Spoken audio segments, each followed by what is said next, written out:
J'ai eu 61 ans ce jour-là et tout ce que je voulais. C'était un dîner tranquille avec mon fils, sa femme et quelques amis.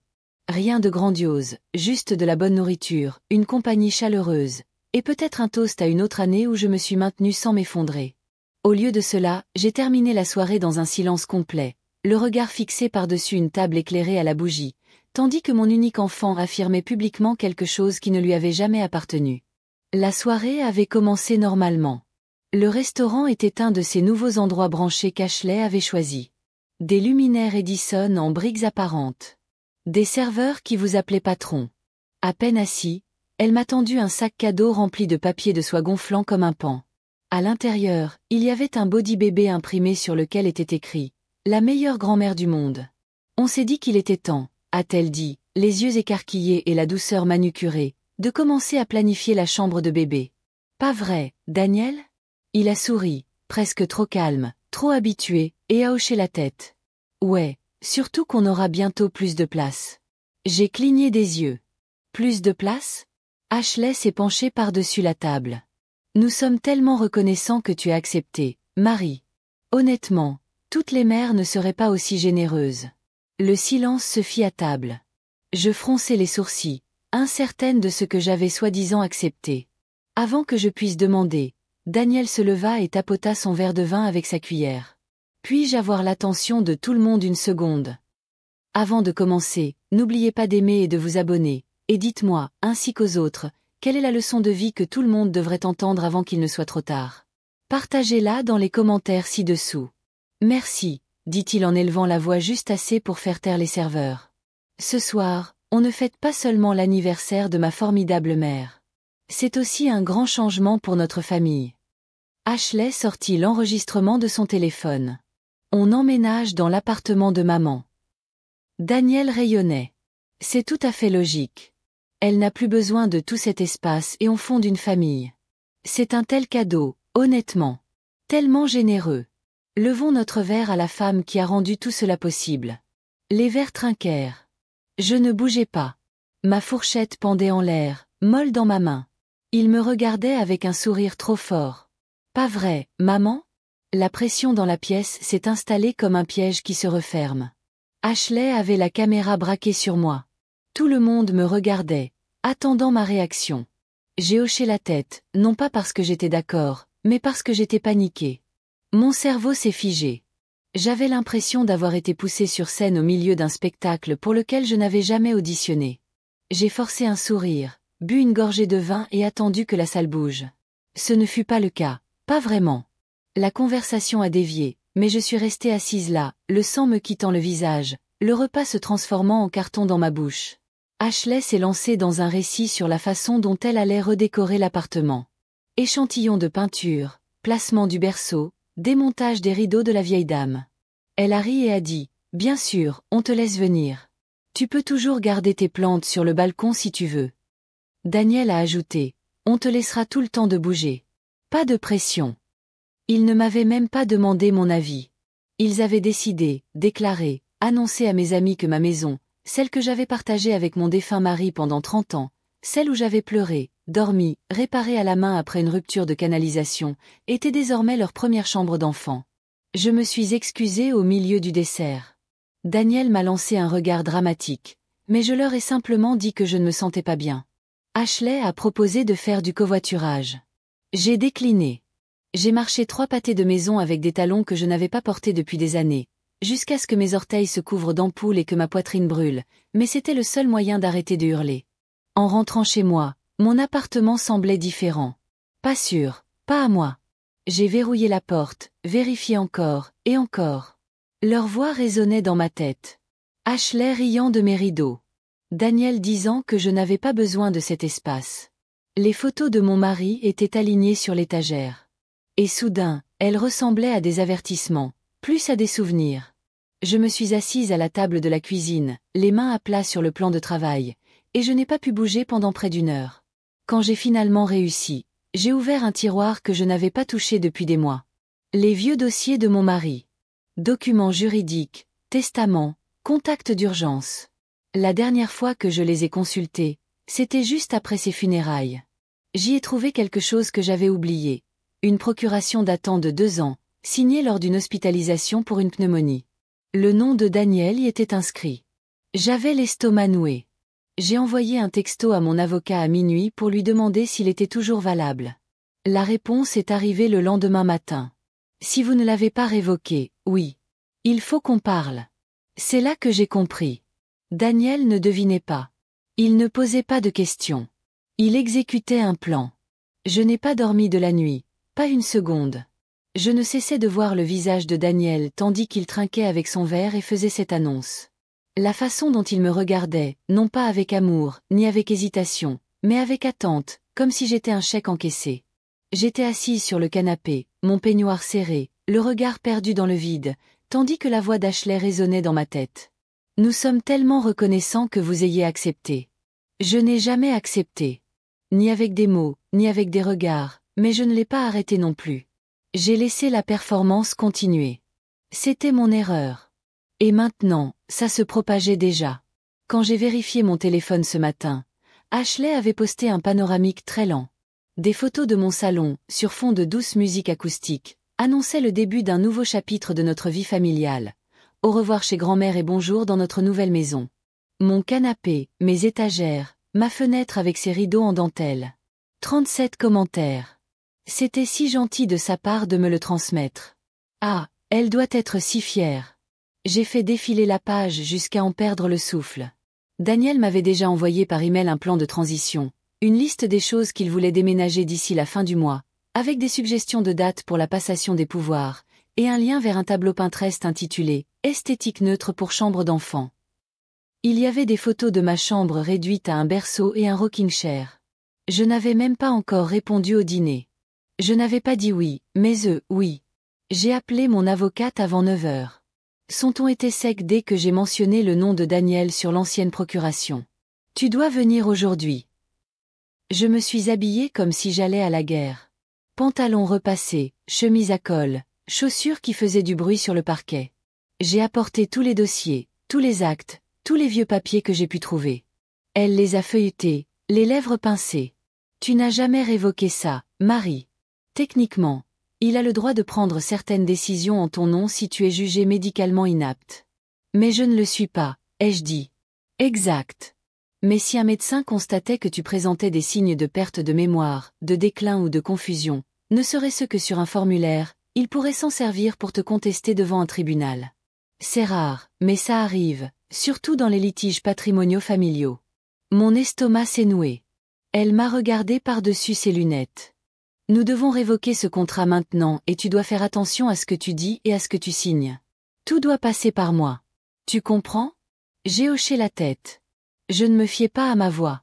En rentrant cet après-midi-là, ma clé du portail d'entrée ne fonctionnait pas. Pendant 2 minutes entières, j'ai frétillé, tourné, paniqué, jusqu'à ce que je réalise que la serrure du portail était simplement raide à cause du froid.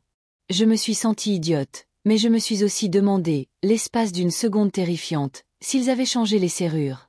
Ce soir-là, je n'ai pas cuisiné. Je n'ai pas fait le ménage. Je me suis assise à ma table de cuisine et j'ai dressé une liste. Tout ce que j'avais payé pendant la vie d'adulte de Daniel. Ses frais de scolarité que j'avais contribué à payer quand il avait perdu sa bourse. Son mariage, où j'avais payé les fleurs et la moitié, le traiteur, le prêt d'urgence pour leur traitement de FIV il y a 2 ans, qui n'ont jamais eu lieu. Ils n'ont même pas essayé. Ils ont juste prononcé le mot « bébé » et ont su que j'allais fondre. Et maintenant, ça. Je suis entrée dans ma chambre et j'ai ouvert le placard. Il y avait de vieux albums photos sur l'étagère du haut.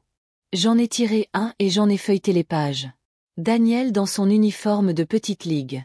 Ashley à la fête de fiançailles, souriante avec une dentition parfaite.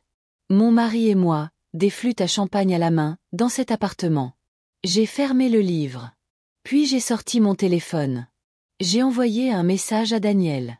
Il faut qu'on se parle, pas par faire-part ou par Pinterest. Pas de réponse pendant 4 heures. Quand j'ai enfin reçu le message, ce n'était qu'un simple emoji avec un pouce levé. C'est là que j'ai su que je n'étais plus sa mère. J'étais son obstacle.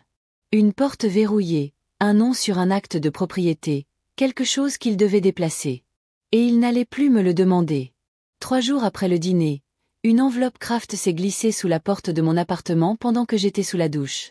Pas de coup, pas de sonnette, juste le léger frottement du papier sur le carrelage.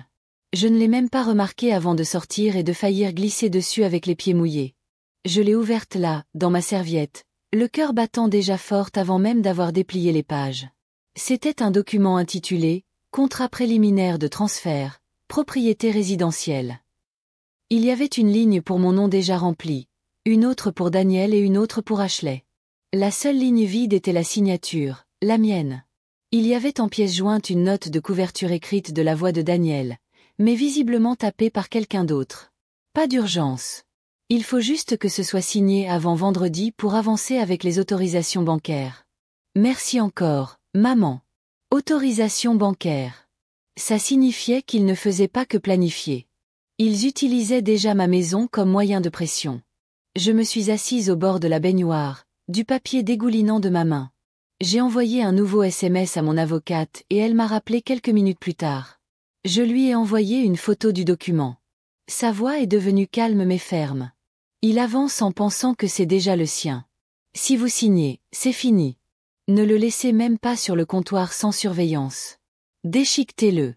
J'ai dit qu'il l'avait envoyé par la poste. Elle a dit. Alors, ça veut dire qu'il crée une trace écrite qui donne l'impression que vous participez volontairement. Ne répondez pas. N'écrivez pas. Ce soir-là, j'ai ressorti le classeur, déterminé à comprendre chaque bout de papier lié à mon nom. C'est là que je l'ai retrouvé. Une trousse de directives médicales datant de 2 ans, lors de mon hospitalisation suite à une infection pulmonaire. J'avais signé quelques formulaires sous le stress, la plupart du temps des formules toutes faites, mais dans cette trousse se trouvait une autorisation limitée. Désignation, désignant Daniel comme mon mandataire pour les décisions financières en cas d'incapacité. Je m'en souvenais maintenant. Il me l'avait apporté alors que j'étais sous perfusion, en disant « Signez ça pour que je puisse vous aider avec l'assurance ». Je ne les avais même pas lus, j'avais juste griffonné mon nom pour qu'il me lâche. Mon avocat l'a confirmé plus tard dans la soirée. S'il trouvait un médecin prêt à prétendre que j'étais distrait ou confus, il pourrait tenter de contester ma capacité à gérer mes biens. Ce ne serait pas facile, mais cela suffirait à me paralyser au tribunal. Et si j'avais accidentellement accepté quelque chose par email ou SMS sans en comprendre les implications, il pourrait le présenter comme un consentement.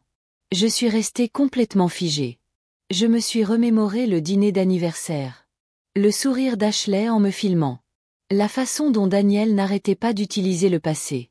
Maman était d'accord. Elle nous laisse faire. Elle a dit qu'on pouvait. Ce n'était pas bâclé. C'était du travail d'équipe. Répété.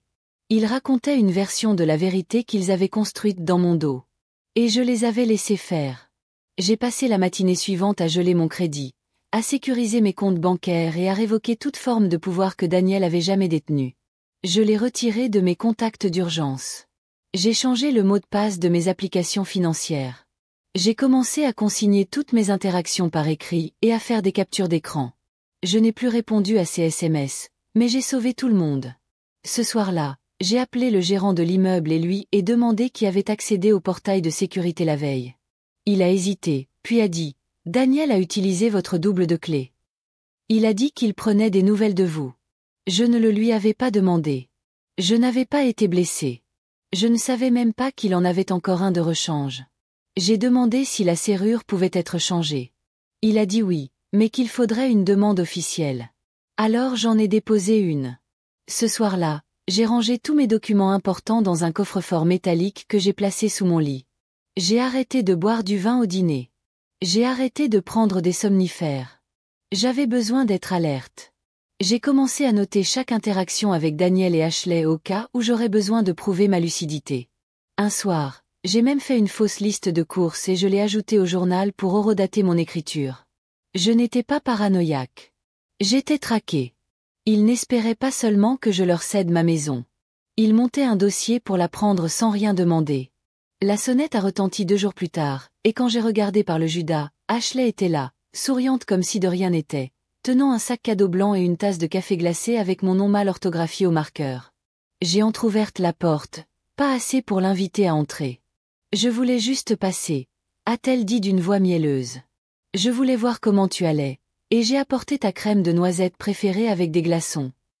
Elle a essayé de me tendre la boisson, mais je n'ai pas bougé. Tu n'as pas envoyé de message avant. Elle a ri légèrement, l'ignorant. Je me suis dit que ce serait sympa de passer. Tu as été silencieux. Je la laissai là, espérant que le silence la ferait partir, mais au lieu de cela, elle poussa le sac cadeau vers moi. Ce sont des vitamines, dit-elle, les yeux écarquillés comme une enfant sur le point de partager un secret. Prénatal. On espère. Mais tu le savais déjà. J'ai cligné des yeux. Tu es enceinte. Elle posa une main sur son ventre d'un air théâtral, comme si elle attendait déjà 2 semaines. On n'allait rien dire, mais après le dîner, elle baissa les yeux, feignant l'émotion. Ça signifiait tellement que tu nous aies laissé ta place. On a l'impression que c'est un signe. Elle n'était pas enceinte. Je l'ai su dès qu'elle l'a dit. Son regard était trop vif, trop impatient. Et plus tard, quand elle est enfin entrée après que je me sois écarté une seconde, elle a posé son sac à main et est allée directement à la cuisine, a ouvert le réfrigérateur, a sorti une eau gazeuse et l'a bu sans vérifier l'étiquette. Personne ne s'inquiétait de la caféine ou du gaz.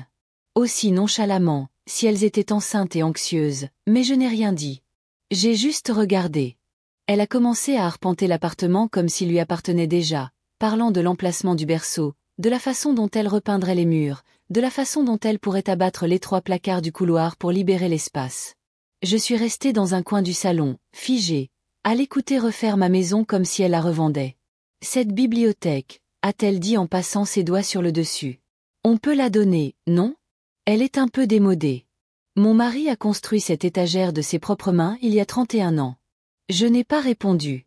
Elle a continué à ouvrir les tiroirs, à jeter un œil dans la buanderie, à me dire quel meuble valait la peine d'être conservé. Je l'ai suivie en silence dans le couloir. On devrait probablement transformer cette pièce en chambre d'enfant au plus vite, a-t-elle dit en désignant ma salle de couture. Tu sais, avant qu'on se lasse de monter les escaliers. Les bébés ont besoin d'un environnement calme, pas de désordre. C'est là que quelque chose en moi a finalement craqué. Mais je n'ai toujours pas crié. J'ai juste demandé, Ashley, quand ton médecin a-t-il confirmé la grossesse?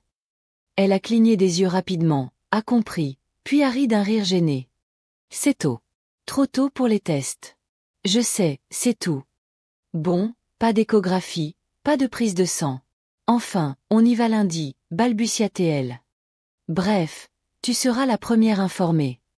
Évidemment, évidemment. Le mot résonnait à mes oreilles comme une insulte. Je la regardais prendre son eau gazeuse dans le salon et feuilleter son téléphone tandis que son sac à main était ouvert sur le comptoir de la cuisine. À l'intérieur, j'ai vu une chemise en papier craft. J'ai attendu qu'elle soit dans la salle de bain. En y jetant un coup d'œil, j'ai vu des copies des plans de mon appartement, avec l'emplacement des nouveaux meubles et une estimation ZIO imprimée de sa valeur actuelle. Elle était en train de mettre en scène la propriété. Il n'avait pas encore emménagé. Il la revendait mentalement, peut-être même à quelqu'un d'autre.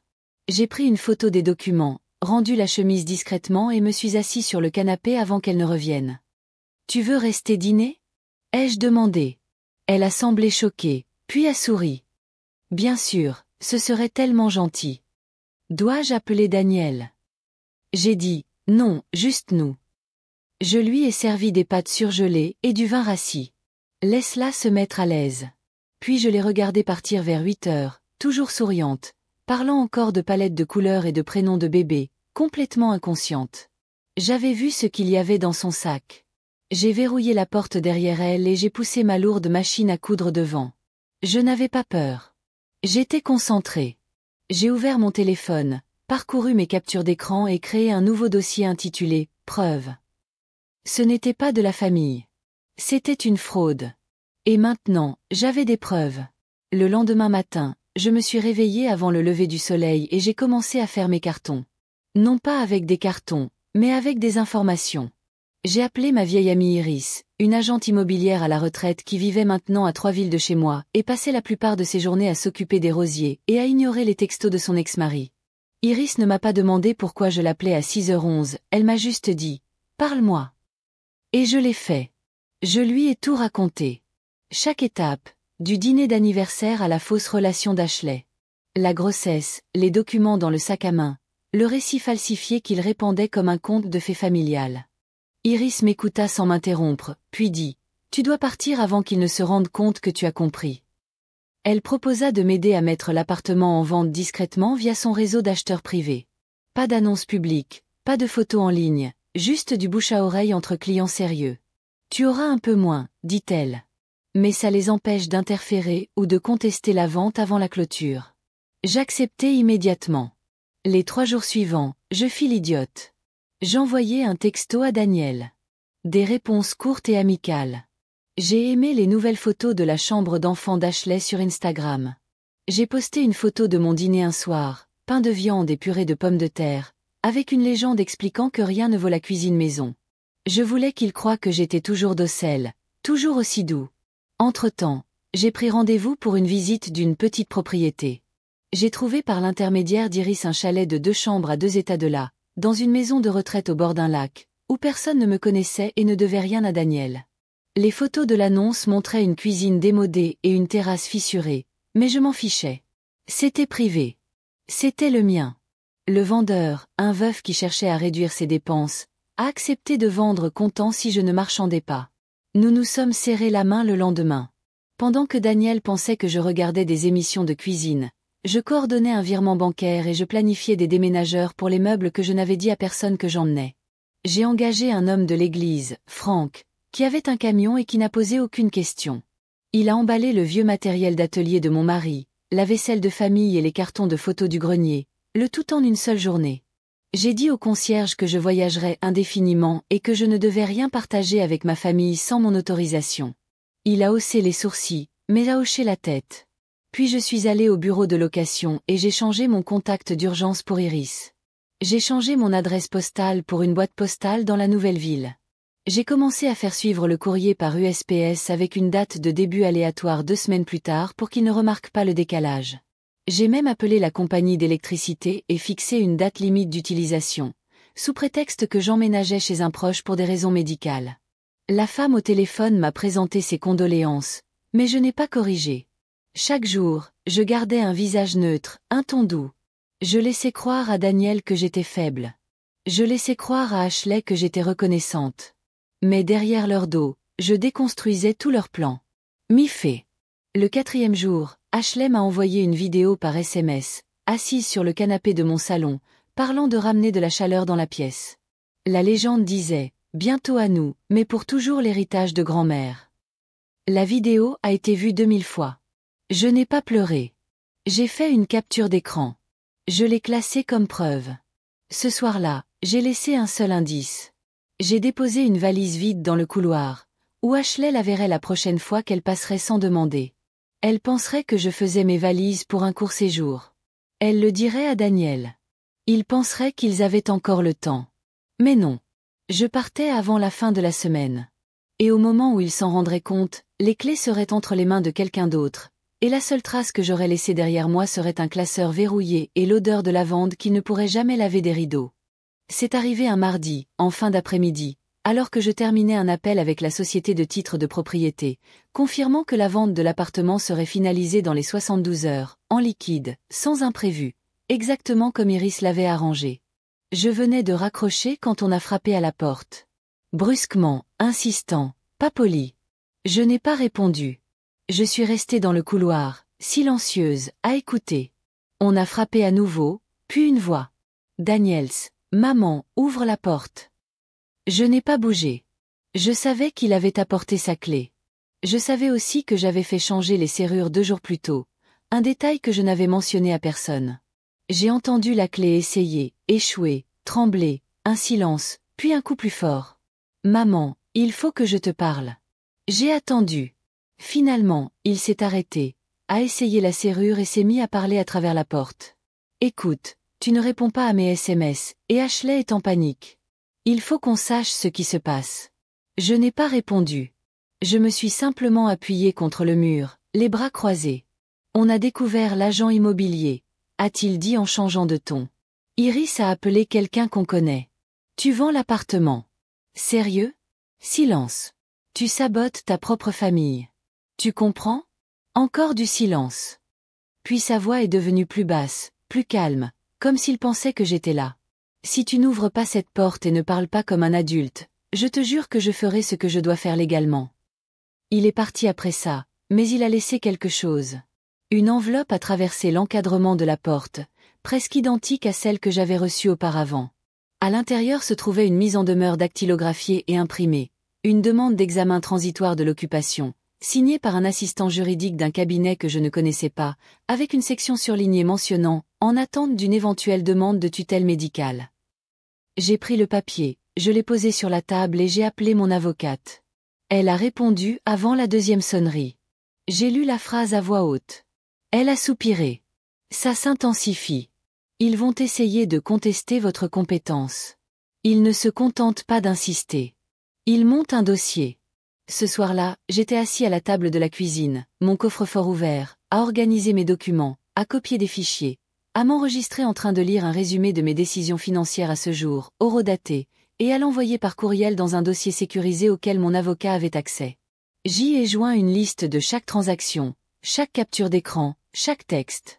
J'ai expliqué clairement pourquoi j'avais fait chaque chose, sans bafouiller les dates, les heures et les références. J'ai montré le compromis de vente, l'offre d'achat du chalet, le rapport d'inspection. C'était épuisant, mais il fallait que ce soit infaillible.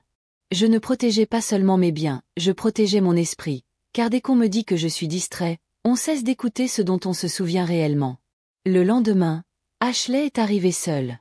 Elle n'a même pas frappé. Elle est restée dans le couloir, hurlant assez fort pour que les voisins puissent jeter un coup d'œil à travers leur store. On essaie d'agrandir notre famille, et vous êtes cruel, a-t-elle hurlé. Tu as dit qu'on aurait un foyer. Tu as dit qu'on était les bienvenus. Elle a sorti son téléphone, et j'ai vu la petite lumière rouge clignoter. Elle filmait. J'ai ouvert la porte juste assez pour être vue, mais pas assez pour être entendue clairement, et je n'ai dit qu'un mot. Pars. Sa vidéo a capté ça. Juste ça. Ses pleurs, moi l'air froid. Ce soir-là, une vidéo a été publiée sur son compte, intitulée « Quand la famille te trahit, une grossesse sans foyer ». Avec de la musique, des fondus enchaînés et plus de 4000 mentions « J'aime » en quelques heures. Les gens ont commenté « Comment une mère a-t-elle pu faire ça ?» Comportement dégoûtant de la part d'une baby-boomer accumulatrice. Elle ne mérite pas d'avoir de petits-enfants.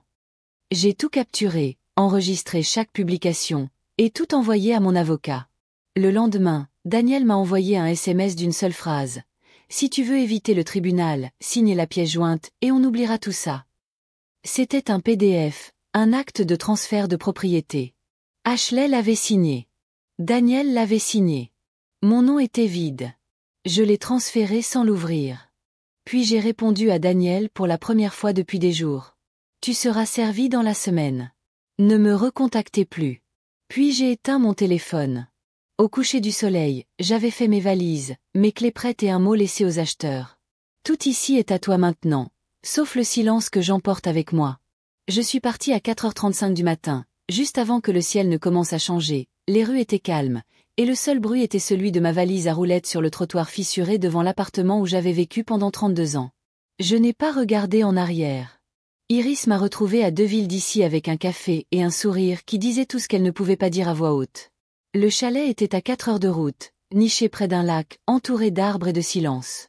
Et à mon arrivée, je n'ai pas déballé tout de suite. Je suis restée plantée dans la cuisine vide et j'ai expiré si profondément que j'avais l'impression d'avoir retenu mon souffle pendant des mois. Je n'ai pas regardé mon téléphone. Je savais ce qui m'attendait, et j'avais raison. Quand j'ai enfin allumé la messagerie 3 jours plus tard, j'avais 37 appels manqués, 19 messages vocaux et plus de 60 SMS, principalement de Daniel, quelques-uns d'Ashley et plusieurs de numéros que je ne connaissais pas. Mais ce sont les SMS groupés qui m'ont retourné l'estomac. Cousins, famille, amis, même ma propre sœur, avaient été impliqués. Capture d'écran. Ashley leur avait envoyé la vidéo où je la mettais à la porte. Daniel avait écrit un long message expliquant comment je les avais abandonnés juste avant la naissance de leur bébé. Comment j'avais retourné leur maison et fui comme une lâche. Le mensonge du bébé persistait. Mais pire encore, les gens y croyaient. Je n'ai répondu à aucun message, mais je les ai tous lus. Et la déception m'a frappé comme un coup de froid. Les gens que j'avais hébergés pour les vacances, aidés à payer les factures, appelés à la mort de leurs parents, disaient maintenant des choses comme « J'espère que tu reviendras à la raison » ou « La famille doit rester unie ». Il était clair que Daniel ne réécrivait pas simplement notre histoire. Il se posait en victime. Mais un événement inattendu s'est produit. Ma nièce Mélissa, celle qui n'avait jamais aimé Ashley, m'a envoyé un message privé. Tante Marie, je n'y crois pas. Ça va? J'ai répondu, oui, c'est bon. Elle m'a renvoyé un emoji cœur et m'a dit, appelle-moi si tu as besoin de renfort. Je n'ai pas pleuré, mais je l'ai senti. Cette loyauté discrète. Cela m'a rappelé que tout le monde n'était pas dupe. Le lendemain, mon avocat m'a appelé pour confirmer la vente. Les fonds ont été transférés, l'acte a été déposé. Légalement, l'appartement n'était plus à moi et n'appartenait plus à Daniels. Je l'ai interrogée sur les menaces de tutelle. Elle a dit, ils ne prendront pas le risque de déposer plainte maintenant. Vous les avez déjoués et le discours social ne tiendra pas devant le tribunal une fois que nous aurons montré la chronologie réelle, mais vous devriez mettre à jour votre testament immédiatement. Je l'avais déjà fait il y a des semaines. Tout est maintenant allé à une fiducie communautaire qui aidait les femmes âgées à se reconstruire. Mon chalet, mes économies, même la petite assurance vie que j'avais conservée toutes ces années. Daniel et Ashley étaient non seulement exclus, mais légalement empêchés de la contester. Ce soir-là, j'ai envoyé la version finale par courriel à mon avocat, puis je me suis servi un verre d'eau et je me suis assise sur la véranda du chalet, à regarder le soleil disparaître derrière les arbres. C'était calme, pas solitaire, juste propre, grand ouvert, silencieux. Mon téléphone a vibré une dernière fois avant que je l'éteigne pour la nuit. C'était Daniel. Pas de salut, pas d'excuses. Si seulement papa pouvait te voir maintenant, il serait dégoûté. Je n'ai pas répondu. Je n'en avais pas besoin. Je savais exactement ce que son père dirait s'il était en vie. Il dirait qu'elle aurait dû le faire plus tôt. Tout a commencé avec un colis. Pas d'adresse de retour, pas de mots, juste une fine boîte blanche laissée à l'extérieur de l'œil. La porte d'entrée de la cabane, enveloppée de papier de soie et de ruban, comme une sorte d'offrande de paix. À l'intérieur se trouvait une photo d'échographie encadrée et une carte sur laquelle était écrit « On peut tout recommencer. À aider ». L'image semblait réelle à première vue, mais je l'avais déjà vue. Ashley avait posté la même échographie standard, issue d'une application de grossesse, des mois auparavant, comme espace réservé pour un tableau de visualisation. Ils en avaient imprimé une fausse, l'avaient envoyée par la poste, puis encadrée. Je l'avais posée sur le comptoir sans y toucher. 2 jours plus tard, j'ai reçu l'email. Objet, dîner. Corps du message. On sera dans votre région ce week-end. Discutons, tout simplement. Sans pression, juste en famille. Je n'ai pas répondu. Samedi soir, les phares sont apparus sur le chemin de gravier vers 18h40. Alors que le soleil disparaissait derrière les arbres, j'ai regardé par la fenêtre de la cuisine un SUV argenté se garer au pied du chemin. Ils sont sortis, trop bien habillés pour une visite surprise. Ashley en talons, Daniel dans son vieux blazer, une bouteille de vin à la main. Je n'ai pas ouvert. Je les ai laissés frapper.